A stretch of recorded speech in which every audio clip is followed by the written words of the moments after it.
All right. Hello, everybody. It's Chacon here, team leader, KW The Lakes, and we're touching on my MREA with J series, session 3. And I have a special guest with us, our MCA, Mr. Bailey Rawson, who's here. And the reason why I have him here as our market center administrator is not only does he get you guys paid and, get you guys paid and oversee the admin department. Applaud for that. Not only that, he's responsible for a lot of the admin stuff too. But the reason why he's a great example of the way that he does the budget for the market center and why we're so open company is because we're hoping that you guys take our key ideas, the way we run this market center, you run your business the same way, right? That's the key, is to consider yourself a business. And so going into a key idea with the MREA, I'm going to go into basically utilizing the budget and organization models. And that's going to maximize your strategic potential, is utilizing the models that the MREA says. This book right here, you're a real estate agent. There's one thing you guys should be doing is you should read this book 100%. This is like the real estate Bible, and I'm going to say that. And of course, written by Gary Keller, Dave Jenks, and Jay Papasan. Rest in peace, Dave Jenks. But in the previous book summary, I think I introduced you guys to like some concepts and the 3 L's and all of the basics. So now I want to examine the other two major models that we're going to get into, which is, the budget model. And the budget model works by preventing you from using more money than you make. That's the budget model. The reason why I have him up here, because he created something with the economic model, but I want you to go back to the P&L before we get into the economic, because a lot of this budgeting has to do with profit and loss. So as soon as possible, you begin limiting yourself to not only spending money that your business generates. This might slow down a little bit of growth, but just as it takes time for a concrete foundation to set, patience in these early days will provide you with a much stronger base for going forward. This is my interpretation of the chapter, right? It's like my little notes. So once again, I think it's the time for you guys to set a foundation. Before a home gets built, what gets laid down? Concrete, right? So right now, it's a good time, the beginning of the year, and I love the series lines up with the month that we're in, because so the beginning of the year, right now is your time to relay the foundation, so to say, if you guys haven't already. A lot of agents fly by they're successful, but they haven't really set their own business or foundation yet. They just happen to be successful, but their business is unorganized and whatnot. It's never too late to go back in and fix it up. So if you don't spend, okay, I'm sorry. On the other hand, go back into the budget model. If you don't curb spending early, the future of your business will be far less secure. I'm gonna repeat that. If you don't curb spending early, the future of business will be far less secure. So just remember like the things that happened with the .com boom. Anyone knows about that one? Where like the expectations of rapid growth caused startups to fail or make huge capital losses or investments, right? And then the true valuations came to light and all of that money was lost. They thought they had all this money set, the vision was casted, but because of the failure to really budget themselves early on, it was a big loss. If you guys haven't researched that. So how do you know when it's okay to spend more money or to pursue an opportunity? I'll let that be open. When is it okay to spend more money? When that spending of money earns you more money. Spending money earns you, all right. There you go. So I like this analogy. Ready? So think about it like a set of traffic lights. When you see a chance to increase your revenues, you have a green light and you can increase your spending. But then the light has to turn red eventually, guys, right? So when it turns red, you might have to wait until you hit a revenue goal that justifies additional spending. Think of it that way. Only then can the light turn green again. Pretty neat, right? Like that. I'm going to print this out for you guys. Type it up. I'm going to have it on our private Facebook page and the website. Yeah, there you go. And I'll touch in on that too. So, the reason why I love this book is because, like I said in the beginning, throughout the series, you go back to the other videos, is that they interview people that have done it better than us. Right? And if you think of the time that this book was written, and this takes, for example, David and Judy Crockett, oh my goodness, at the time, their sales volume was 53 million. So now equate that to the market that we're in now. And one thing that they say is that we analyze our profit and loss monthly, and we have gotten better at controlling our expenses. Another quote from another, I love this chapter right here. I'll memorize these one day, I promise you. So, Don Zalzanek. So he's from Scottsdale, Arizona. And at the time, his sales volume by himself was 77 million. Compare that to this market now. And he says this, I do all of my own budgets, I track my P&Ls, and I have a great accountant who understands the business. Lucky for us, we have an MCA who has created an amazing tool that you guys have access to. How many of you guys have started it? If you're not with KW The Lakes and you're watching this video on YouTube, one of the perks of being an agent here is that we have a system. And what is that system? It's a plug and play, right? Yeah, absolutely. It's a tool easy for you to use to track your P&Ls and your goals together, completely based off the MREA. You can hear him. Yeah. There you go. So it's Keller Williams tool. No, but seriously, you guys, this chapter is really basic. It's literally the budget model is simple. Don't spend more than you have. I like the red light, green light. And everything that they have in common is P&L. Literally. So another quote from another millionaire real estate agent. He said, over my 20 plus years, I've learned that you must budget and control your expenses. That is how I can take 78% to the bottom line. That's a lot of money. He takes 75% to the bottom line just from doing his budget and expenses. And the number one thing that a lot of them have said is that they wish they would have started tracking their expenses sooner. These are multi-millionaires saying that they wish they would have went to the beginning and they would have been richer had they had done this. So how lucky are we to have this knowledge now? And how lucky are we to have this to learn from the so-called mistakes and implement that in our businesses? That's why I love KW, our models and systems. I don't think there's anything better because of that. Like we're able to learn and learn from, even we have OP guest speakers. We're able to have such a collaborative culture here to learn from others' mistakes or growing forwards and fail forwards, right? You have to fail in order to grow. If you think you're not going to fail in the business, I'm here to tell you, you're going to have multiple and many failures. How many of you have had deals fall out already? Anyone? Fingers crossed, no? You have you? Like, don't look at me like that. No? Escrow? An escrow. So you had an escrow fall out. It's going to happen. You know, you're going to have a lot of fail forwards, but I know, I don't want to put that on you. You know, mistakes will be made and a lot of time it won't be, hopefully you won't, but it's going to happen. It's going to be, that's why I'm going to revert back to the MREA series. Well, the first thing I talked about is lead gen and prospecting. That's your number one job as a realtor. Every time I talk about this series, I'm going to remind you of the same thing. Your job is to what? And to prospect, right? And then goes lead conversion. But that's the number one job that you have to have. Everything ties back into that because without that, there's going to be no budget for you to control, right? You're going to have to have a pipeline. You guys, all these businesses have a pipeline. They're constantly seeking new things. Do you ever see a doctor's office say they're done taking in patients? Unless it's like a very special doctor, right? Does Kaiser stop? Does Scripps stop? No, right? They're going to, well, that's a different like industry that people get sick, but you guys, people are always going to need to sell a home. People are going to always be moving or buying a home. So it's guaranteed. I don't think that's ever going to go away, right? So they never stop. You always see commercials for cereal brands. And what's another brand? Name a commercial? Coca-Cola. Do they ever stop looking for consumers, even though they're a multi-billion-dollar company? Never stop. That's their prospecting. Be your own commercial. I'm going to say that again. You guys have to come up with your own commercials. Like, be your biggest spokesperson. Mr. Gabriel McKnight, I would call you up here or show the camera on you. He's wearing his own logo on his hat. Do you mind if I show you on camera? And then, cheese. So he's wearing his own logo on his hat and he's representing KW everywhere he goes. Oh, I'm not wearing it right now. I usually always have KW on me.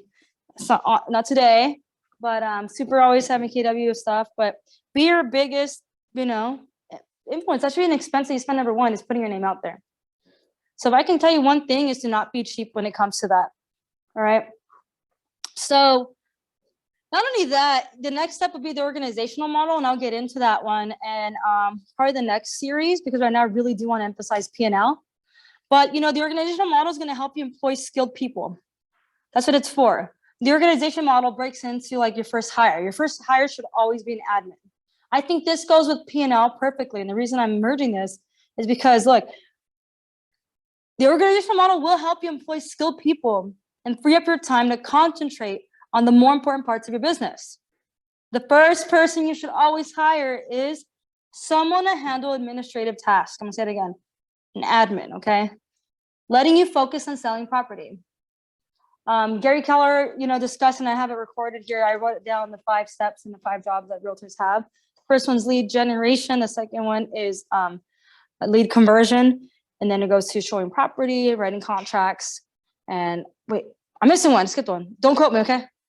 I froze up right now. But anyways, what you do from that is you always keep the base of 5 your job, and everything else that you do that isn't lead generation, lead conversion, showing property, writing offers, anything that you do outside of that, that then becomes a job description of your admin. Okay, so when you're hiring, you guys, it's really important to remember that you get what you pay for. It's a lesson we've learned. All right, a lesson I'm learning, being in the leadership position is when it's hiring, remember you get what you pay for. And it's worth offering a higher wage to find and secure a talented, motivated employee. Okay, think of it this way. If you want to employ a person asking for an annual salary of $20,000 more than you're offering, consider that the employee only needs to generate an extra $2,000 per month in revenue to cover that increase. This is probably easily justified that the employee frees you up to make just one more sale. Like, don't be nervous. I know you guys are not there yet, some of you, but some of you are getting there. It's going to buy you a lot of time back. So know, however, that these tools are just templates. All right, these are just templates that we're providing you. The book, we can tell you everything. You can stick to the budget model, P&L model. Your business, of course, will change as it grows, right? That's why I love going to a family reunion or different type of trainings. And that's why we go to unlimited listings presentations, even because we're always working to perfect our craft, right? And we're always looking to learn more from others. And you'll always be in a different stage in your business, So if you start using these basic tools now, you'll make the road to success just that much smoother. All right, so just like build that natural rhythm and begin with it. And when you guys are really doing your admins, I do want to say that that's going to free up a lot of time. If you guys need any virtual admins, like the part-time ones, please, sit down with me and I'll be more than willing to help you guys. I taught this class called EA, VA, or ISA with how to leverage yourself. I think I'm going to bring that series back. I'm not sure if it was recorded or not, but I think I'm going to teach it again for those of you that are genuinely looking to grow again, because I do have some more connections. So just know your first hire, as per this book, and I don't know about you guys, but I'm going to listen to millionaires, right? I'm going to listen to a bunch of millionaires. So that's going to bring me back into this. The biggest thing is stick to the budget, all right? Stick to the budget. And Mr. Bailey, I'm going to let you touch on why P&L is huge. Thank you. All right, thank you, Jay. Yeah. All right, so your profit and loss statements, tracking, setting your goals is so important, because if you don't track it, you're not going to improve it. You're not going to know. You could feel like I'm closing transactions like crazy, and then you go to look at your bank account and you have less money than when you started. Mm-hmm. You need to know what you're spending. And even if you do see that, you're not going to know where to start. Like, why are you spending more money than you're making? Mm-hmm. You need it. Having that P&L statement is going to let you get down to the root cause and put your efforts where you need to cut your expenses. What we have here on the screens kind of shows, I know a lot of you were in the class. If you record your transactions, I have this so it can automatically calculate it for you and show you exactly which areas your expenses are really being pulled in. Outside of this, I do also want to go into, we have the economic model pro forma from the MREA, and this will really let you set your goals. Right now, a big one, if you're an individual agent, you should have 15% cost of sales, 15% expenses, and 70% net income. And that's just as an individual agent, no admin. But that gives you a good base. Once you start recording your transactions, look at what your percentages are at. Right here on this sheet, I'll have it calculated for you if you record your things, exactly what percentages you're at. And so you can see where you're off. Are you spending too much on cost of sales? A lot of that could just be selling more transactions, so that once you cap on that company dollar, that cost of sales is going to go down huge. Or if you have too much expenses, really looking at what you're spending money on. Exactly. The red light, green light game, right? So spending money for your business is always good. I do see like lead generation is the biggest thing, but I don't want you guys to buy into all those companies. I think you guys know what I'm talking about. The ones that are going to call you and promise you the world. There's even memes about them, right? Like for only $500 a month, man, we'll give you tons of leads. Just come with us, come with us. Stick to what works and stay consistent. All right, stay consistent. Don't sell out. I don't know how to say that. This is the MREA with J. I'm not going to use technical terms, but that's just the best advice I can have. Because one thing about us, even when I was in ISA, the one thing we did, we never partnered with the big Z. That was a good move. A lot of people do partner with that company and they charge $500 a month to be whatever per agent and stuff like that. But I really do believe that with utilizing the models and systems and coming up with a way that you stand out. And let me tell you something, just because you negotiated and sold a couple of homes doesn't make you special. So what are you doing that's special, you guys? What do you bring to the table besides being able to write an offer? And that's like something I really want you guys to self-evaluate. Like, it may be harsh, but really, what do you bring to the table? What's going to differentiate you from other realtors in this room? Well, yeah, not only that, you're with KW, the #1 real estate company in the world by agent count and production, right? But anyways, not only that, not only the company you're with, but how are you going to stand out besides that? Because what if you go up against another KW agent? You have to differentiate yourself, and come up with your own mission statement. What do you stand for? Why should they pick you? You know what I mean? No, without having this, it's gonna be hard to get the clientele to come with you, and there won't be any need for a P&L. I really do want to emphasize a lot. You can't just fly by the minimum and, I'll do this when this happens. I'll do this class when this happens. If you keep waiting to be ready, you're never gonna be ready. You know what I mean? Yeah, so just be ready. Just whatever. Learn as you go, you guys. Sometimes, like, I don't even know I'm not an expert on land fillers, but sometimes I'm like, I'm gonna figure out with you. I've never done that, but let's figure it out. Learn. Sometimes you have to jump in and not be afraid and learn as you go. It's kind of like riding a bike. You don't just read a book and a manual when you're a kid, right? You're a kid, you're fearless. You got on that bike. Did you read a book, watch a YouTube video about it first? No, we can do that now. But you just hopped on it. It's just kind of bring yourself back to that mentality, that limitless mentality that you had at some point in your life. You have to go dig back into that. There's no one better than you. And the difference between these multimillionaires and you is absolutely nothing. It's that you can do the same thing. You can get to where they're at. Just implement the same systems. Why reinvent the wheel? Stop chasing shiny objects. There's nothing more. You don't have to go belong to this organization or that one. It doesn't matter what brokerage you're with. We're teaching the models here, KW. But besides that, no, but really, like, just don't fall for that. Just perfect your craft. I do see a lot of people that start separate businesses. And I got some advice from my coach one time. Is like, how can you go and start all these businesses when you don't even have one at 100%? Does anyone feel like they have the real estate business at 100%? Genuinely. So it's interesting. We are entrepreneurs at heart. You always want to do new business ventures, but how can you go and start something else when you only have the first one at 100%? That's what the next one I'm going to get into. The next series, MREA with J, part 4, you guys. I'm going to dig in deep and depth. Like, why is it important to follow the organization model? You guys, we have the models and systems. It's never too late to dig back into them, to fall off. It's easy. Sometimes we fall off. Sometimes we get super busy with clientele that we forget to even go back and clean up our systems, right? It's never too late. You guys, don't fall for shiny objects. Do what's working. What makes you different? Why should we work with you? Like, do you represent a certain company? Do you have any benefits for veterans? Like, what's your niche? What is you? What makes you special? I really, really encourage you all to have your own mission statements and visions clear cut. Until your vision and your big why is figured out, I do not genuinely believe. That's why we have such a high failure rate in what we're in. You guys, there's such a big failure. So if you share the statistics, and not that many people, like 30% fall out the first year even. I mean, 30% make it, sorry. So it's the opposite. Mm-hmm. Sorry. 70 falls out. Yeah, 30%. Oops, I'm getting excited here. 30% will make it. And why is that? It's just because a lot of people are failing to. The secret is this: we all know what to do. It's clearly written, and I can teach this series all we want, but until you do it, doesn't matter. We all know what to do. I know what to do to lose weight. I'm just not doing it. Right? Like, yo, I know we all have the recipe to get six packs and we know what to do, but I'm just not doing it. Don't let that be you in real estate, because it may not be for you then. And I don't like that being said, but people always say this industry may not be for everyone, blah, or there's no listings. Like, I was wearing my KW logo and I ran into a person that's working at Trader Joe's now. And then she said she was in real estate, but there were just way too many realtors in her area and little listings.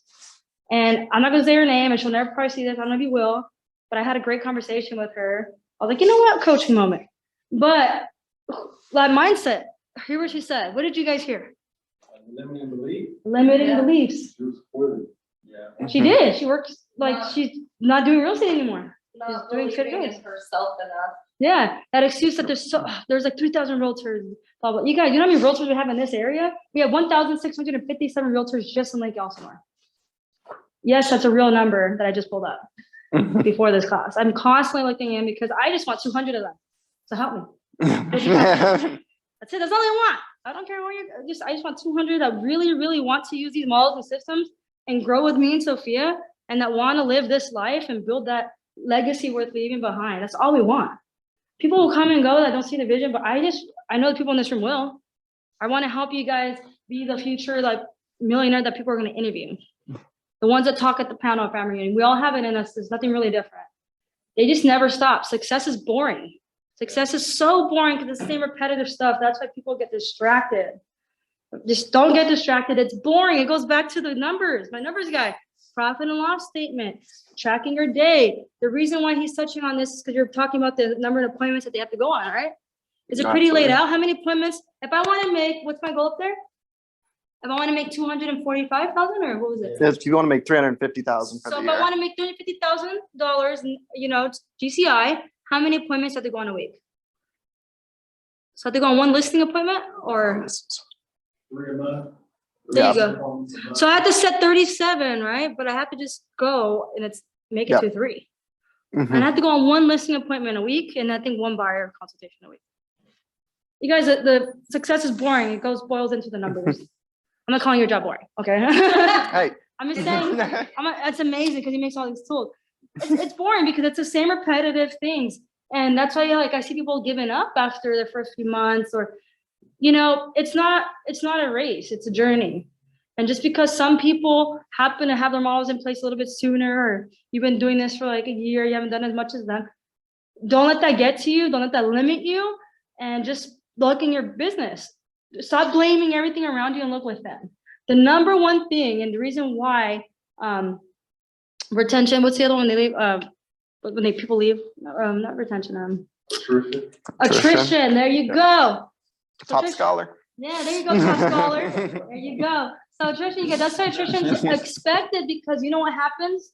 Even it's that belief that most people have. The victim mindset kicks in, right?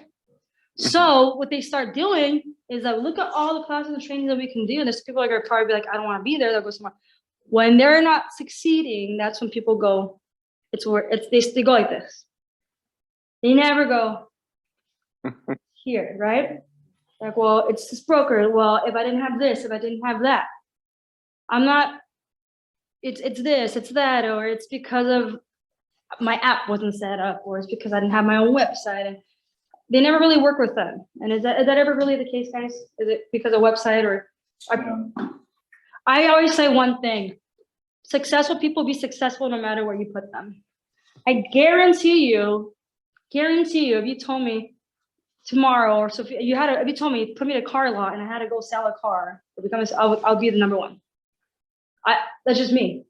Sophia, you can put her in Texas or Georgia, and she'll build the same model all over again. Gary Keller, if you put him in Europe and said, go do this again, which you already are out there, and start from the ground again, you think he'll be able to build an organization again? I think so. Or successful people will be successful because there's no excuses, you guys. And it's okay to fall into victim mindset sometimes, but it's to catch yourself and as soon as you catch yourself and acknowledge it and jump out of that and start really digging deep and looking at your business, that's when things will change. Your life can really change as soon as you take accountability for it. Like, look into your business, like, okay, if you didn't hit your goals last year, what did you do differently that you could be doing, right?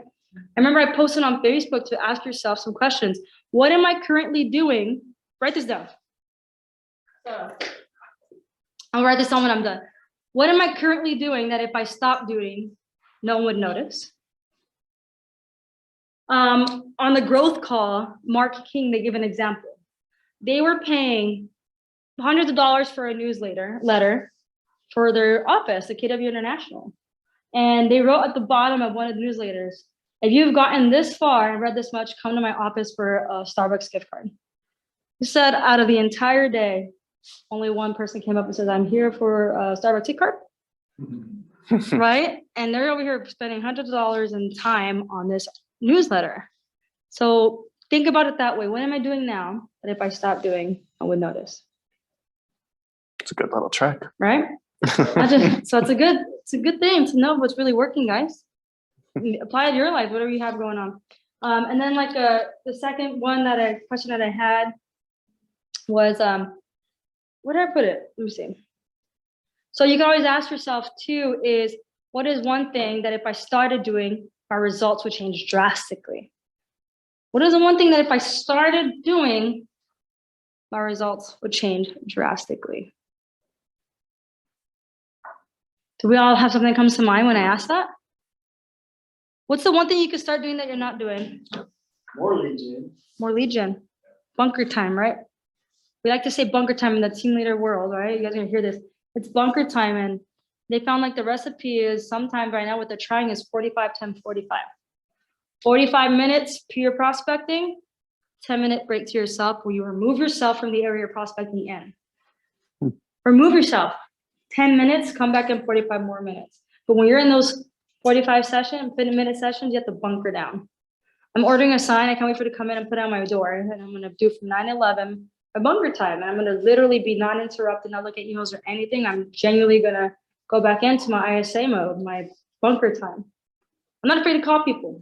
I've done it for hours a day. How many of you guys have done cold calling yet? You get some interesting voicemails yet, or or text messages? Yeah, interesting, right? That's why I say success is born. You can't be afraid of rejection, you guys. You can't be afraid, and it's okay to be nervous. It's okay to be, afraid, but just do it. Fail forward, learn as you go, you guys. And I guarantee you, ask yourself those questions daily, even every day. Steve Ryder, he's an owner investor here, number 3 agent all of KW, right? He does one thing every morning. He steps on a scale, right, Gabe? Yep. He weighs himself every single morning. And if it says plus half a pound or 1 pound that day, he adjusts his diet for the day. Yeah. Do that to your business. Yeah, he's like, today I'm gonna take a low carb day. Every day he does that. Imagine, what is the one thing you can be doing that would drastically change your results? Right? I need 6 months of like a liquid diet or something to catch up to my goals. No, but seriously, you guys, it's huge. Economic model, and the budget model it's a big deal to budget yourselves and realize that you are going to spend some money to make money. Okay. What breaks my heart is I know a lot of you are starting to meet friends in the industry, maybe not all with KW, and you see them on social media and they'll go be on vacation for like months, but then when the money runs out, they're stressed out for deals, right? And paycheck to paycheck entrepreneurs and realtors. And I don't want to see any of you having that stressful life. All right.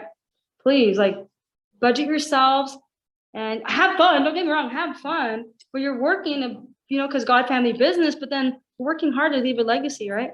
Or have a business worth owning. Eventually you can even sell it. It's incredible. Build something that people want to buy or something you can leave behind. That's what we're in this for. And if you're not, that's fine. But I'm teaching the MREA series, and that's what the MREA teaches you, okay? I'll let Bailey finish up about why it's so important to track this and what other tools and how that goes hand in hand with. I think we pretty much covered it. Right? Just right there, you need to know what you can afford, and having fun. Don't have more fun than you can afford, because Yeah. It might feel nice while you're doing it, but it's not worth it. It's not going to feel good when you don't know how to put food on the table. Yeah. It's not. And I think the greatest thing that we've seen affect us is the pandemic, right? Yeah. So absolutely. The pandemic was a big thing, and you guys are industry.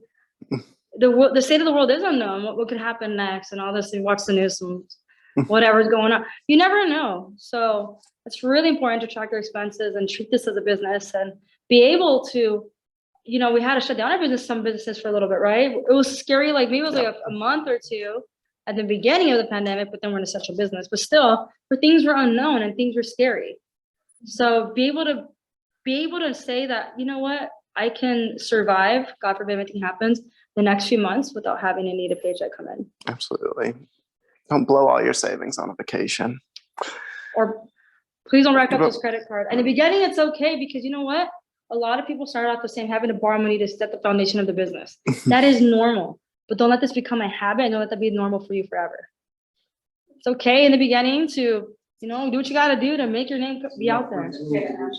But there's enough free resources. You have us, you have me, Mr. Bailey. We can go in depth. He broke down the economic model. We have these classes, these trainings, and, you know, I'm teaching the MREA, and I hope everybody reads it. And even if you have read the book, it's kind of nice to hear a different perspective, or even notes that you're like, oh yeah, I remember hearing that. And it's helped me. Like, I love coming back to it, you know? So, all right, guys. In the next session, I think we're going to go into the organizational model and how even we run our day-to-days here sometimes, and where you guys can model for your own businesses. And once again, this is Mr. Bailey Rawson. He's our MCA for those of you on YouTube. All right. And he's willing to do one-on-ones with you, future prospects that are interested in KW. But thank you guys so much for coming, you guys. Do you guys all have access to this? Yeah? Yeah. So go, don't make excuses. Maybe people have more resources. No, a lot of these people started from nothing, okay? Sophia started with a lot of nothing. You have resources, you guys. Don't be that 70%. Sophia had something. She had a baby at 16. Yeah, she had something to say. Yeah.